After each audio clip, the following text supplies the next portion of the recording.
Hello भैया भाभी सब नमस्ते प्रणाम करे छी। अहाँ सबका नया ब्लॉग में स्वागत है। तो देखियो भैया यार हम सब गरीब छी। अहाँ सब एगो लाइक कमेंट एगो फॉलो नहीं करे छिए। अहाँ सबका लाइक कमेंट से अहाँ कोनो नेट सेट जात एगो लाइक एगो कमेंट एगो फॉलो कर देवे जरूर।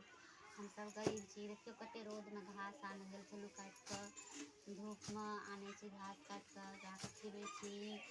तो एहि दुआरे से अहाँ सब लाइक कमेंट शेयर करब। एहि दुआरे गाम घर में लोग हँसैया वीडियो बनाबैया। एहि दुआरे अहाँ सब ज़्यादा से ज़्यादा वीडियो को शेयर करब। वीडियो का आगू बढ़ाब। अच्छा वीडियो बना के डालब। अहाँ सबके अच्छा लगत तो देखियो हमरा आर के घर द्वार टूटल फूटल या हम सब कोन अवस्था में छी। अहाँ सब देखियो देखा देते हैं मिनट से।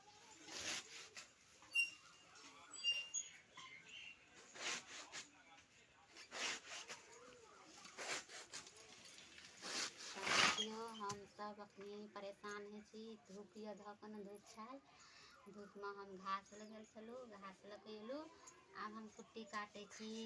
एगो लाइक कर देवे और नाम लेब यो दीदी सब। अहाँ सब एगो लाइक कर देवे एगो कमेंट कर देवे नाम लेब। दीदी यदि लाइक कमेंट करना रहे फॉलो करना रहे तो ज़्यादा से ज़्यादा वीडियो का आगू बढ़ाब। अहाँ सब ज़्यादा से ज़्यादा वीडियो को शेयर करब। अहाँ सब देखियो हम सब परेशान है छी। गाम घर में लोग ताना मारैया।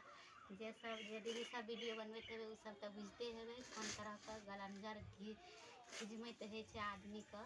तो ताहि दुआरे अहाँ सब एगो लाइक एगो फॉलो जरूर हमरो करबै। एक रत्ती सपोर्ट करबै। सपोर्ट करना से कोनो घाटा नहीं लगत। एक रत्ती लाइक कमेंट सपोर्ट जरूर करबै। आब ओहि काम में निकलि गेलिए तो अहाँ सब आगू बढ़बे के कोशिश करू। हमहूँ आगू बढ़बै। लोग ताना मारे छै एहि दुआरे लोग के देखेबै आगू बढ़ के जे देखियो कोई तरह के कहै छै रंडी आवारा ई छै फल्ला छै उ छै। तो ताहि दुआरे से कनी वीडियो को ज़्यादा से ज़्यादा सपोर्ट करबै।